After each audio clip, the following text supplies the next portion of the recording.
demain, dans la journée, nous allons publier un article assez intéressant, un dossier sur cette question de l'administration de Trump qui a mis le Togo sur la liste noire des pays interdits de visa. Nous avons des révélations à vous faire demain et nous allons partager certaines révélations avec vous demain sur ce que j'ai développé hier, les véritables raisons pour lesquelles l'administration de Trump est en train de frapper fort le Togo. Vous allez voir le début de certaines preuves de ce que nous avons dit hier sur le site www.l'alternative.info. Dans la journée, cet article sera mis en ligne. C'est un article qu'on va relire tout à l'heure avec toute l'équipe de la rédaction et demain matin, dans la journée, cet article sera mis en ligne et vous allez voir ce que les gens ont fait comme magouille et qui coûte aujourd'hui à tous les Togolais. Ce que les gens ont fait comme magouille et qui coûte à tous les Togolais aujourd'hui qui sont aux États-Unis et ceux qui veulent aller aux États-Unis.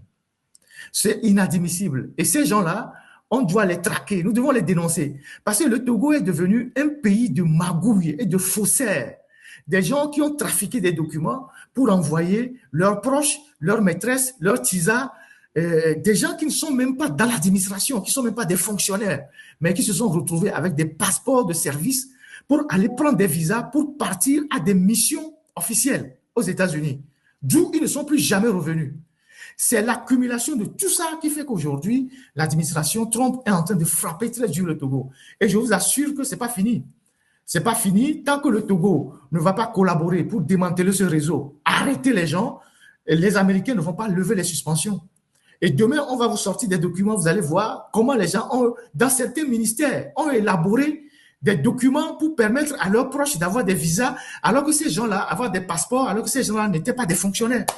Ils n'étaient même pas des fonctionnaires. Et c'est vraiment très grave. Et puisque les actes qu'ils ont posés ont contribué ou contribuent aujourd'hui à faire du mal à toute la communauté togolaise, autant aux États-Unis qu'au Togo, on va dénoncer ces gens-là. On va les dénoncer pour que demain, d'autres personnes fassent attention.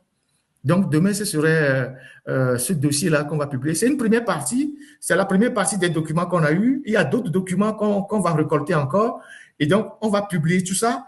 Et au fur et à mesure qu'on va analyser les documents, on va les publier pour que vous voyez les magouilles qui ont été faites au niveau de l'administration pour permettre à des gens de partir aux États-Unis.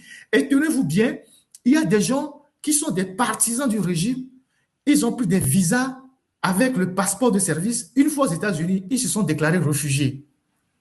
Des gens qui sont encore dans le régime actuellement ont envoyé leur famille aux États-Unis et ils déclarent leur famille réfugiée. Alors qu'ils sont là, dans le régime, soutiennent le régime. Certains ont contribué même à modifier la Constitution. Et juste au lendemain de la modification de la Constitution, ils ont amené leur famille pour le déposer aux États-Unis. Comme si, au sein du régime, les gens redoutaient quelque chose. Parce que c'est une vague de personnes qui sont parties. Comme si les gens redoutaient que le régime va tomber. Donc, les gens ont sorti du pays à partir des passeports de service, leur famille. Beaucoup de gens sont rentrés dans la brèche. C'est tellement qu'il y a eu des complicités aussi à l'ambassade.